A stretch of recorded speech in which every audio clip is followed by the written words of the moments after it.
বলিউডের বিখ্যাত তারকা জুটি ধর্মেন্দ্র এবং হেমা মালিনীর প্রেম, বিবাহ এবং পারিবারিক জীবন আজও বলিউডের আলোচনার অন্যতম বিষয়। তাদের জীবনের এই আলোচিত গল্প যেন সিনেমার মতোই।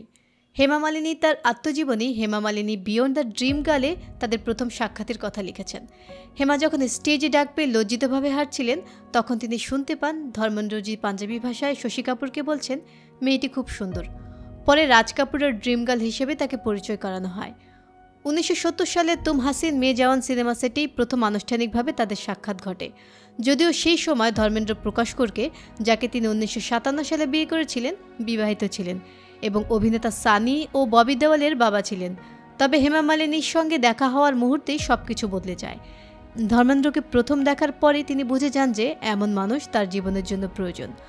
পর্দায় ধর্মেন্দ্র ও হেমা মালিনী মোট 42টি সিনেমায় একসঙ্গে কাজ করেছেন। এই সফল সিনেমাগুলির মধ্যে রয়েছে শোলে, সীতা और গীতা, নসিব, আন্ধা কানুন এবং আলিবাবা और 40 চোর। 70-এর দশকে হেমা মালিনীর সঙ্গে ধর্মেন্দ্রের সম্পর্ক যখন তুঙ্গে, ঠিক সেই সময় ধর্মেন্দ্র অন্য এক অভিনেত্রী অনিতা রাজের প্রতি দুর্বল হয়ে পড়েন। তাদের পেশাদারী সম্পর্ক যখন ব্যক্তিগত রূপ নিতে শুরু করে, তখন তাদের আজ ধর্মেন্দ্রের দাম্পত্য জীবনে পড়ে। এই সম্পর্কের কথা জানতে পেরে হেমা মালিনী ধর্মেন্দ্রকে সতর্ক করেন।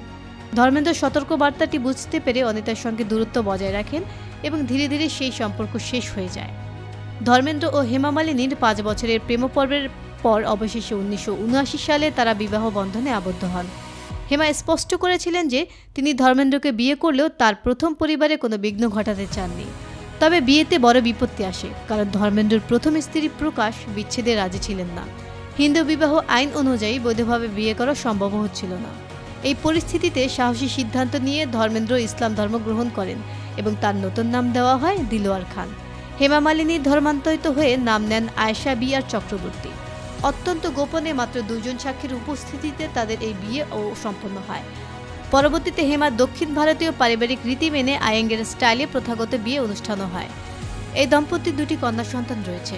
প্রথম কন্যা আয়েশা দেওয়াল, জন্ম 1981 সালের 2রা নভেম্বর এবং দ্বিতীয় কন্যা আহানা দেওয়াল, জন্ম 1985 সালের 28 জুলাই।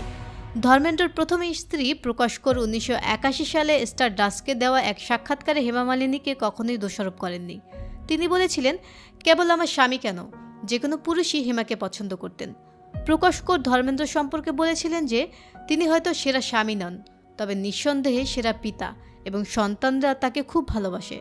তবে প্রকাশ এও বলেছিলেন যে তিনি যদি হেমার জায়গায় থাকতেন, তবে একজন স্ত্রী ও মা হিসেবে তিনি হেমার মতো কাজ করতেন না।